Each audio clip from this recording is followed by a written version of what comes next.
Как гениальный сын Турфана изменил мир. Болат Чинсан – выдающийся уйгурский ученый, дипломат и государственный деятель XIII века. Родился в 1240 году в Турфане, в семье знатного уйгурского чиновника. Изучал буддизм, астрономию, языки – уйгурский, китайский, персидский. Прославился тем, что уже в 10 лет предсказал солнечное затмение, используя уйгурские астрономические таблицы. Болат присоединился к Хубилаю, когда тот еще не был провозглашен ханом. После провозглашения Хубилая великим ханом в 1271 году Болат участвовал в создании империи Юань. Болат Чинсан – это уйгур, который стал мозгом Монгольской империи. Разработал систему налогов, объединившую уйгурские и китайские модели. В летописи династии Юань записано: без Чинсана налоги терялись бы в степях, как песок на ветру. В 1279 году Болат организовал первую в мире перепись населения Китая, которая стала самой масштабной в мире до XIX века. В 1280 году Болат отправился к Хулагуидам, где передал Аргун-хану секреты монгольской осадной техники для взятия городов. Организовал обмен знаниями между персидскими и китайскими астрономами. Консультировал строительство обсерватории в Ханбалыке, Пекин.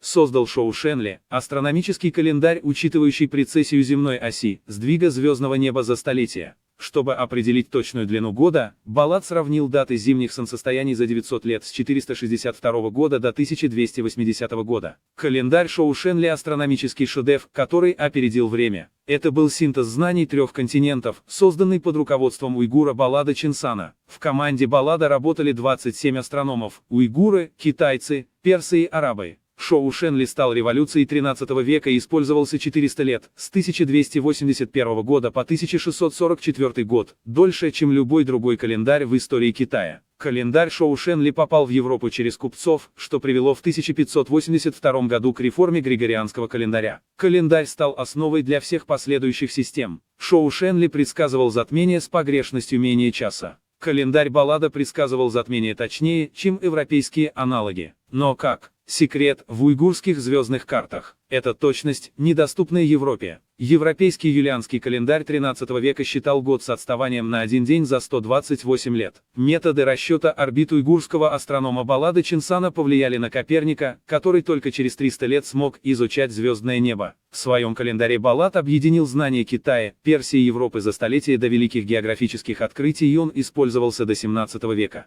Болат переписывался с Рашидом ад-Дином, сведения о нем попали в труды Марко Поло. Именно он, тот самый гениальный и таинственный Болат из его записок. Великий астроном Улугбек знал уйгурское письмо и был знаком с трудами великого уйгурского астронома Болата Чинсана, который за 200 лет до него сделал свои гениальные открытия звездного неба. Сейчас календарь гениального уйгурского астронома Болата Чинсана Шоушенли хранится в музее Пекина. В уйгурском фольклоре, в дастанах, Болат Чинсан воспевается как звездный мудрец. Шоушенли – это не просто самый точный календарь. Это символ эпохи, когда уйгурские ученые и чиновники строили и развивали монгольскую империю, которую провозгласил степной вождь Чингисхан, который ни сам, ни его соплеменники-кочевники-монголы не знали даже грамоты. И сегодня, глядя в небо через призму веков, мы можем сказать спасибо, уйгур Болат.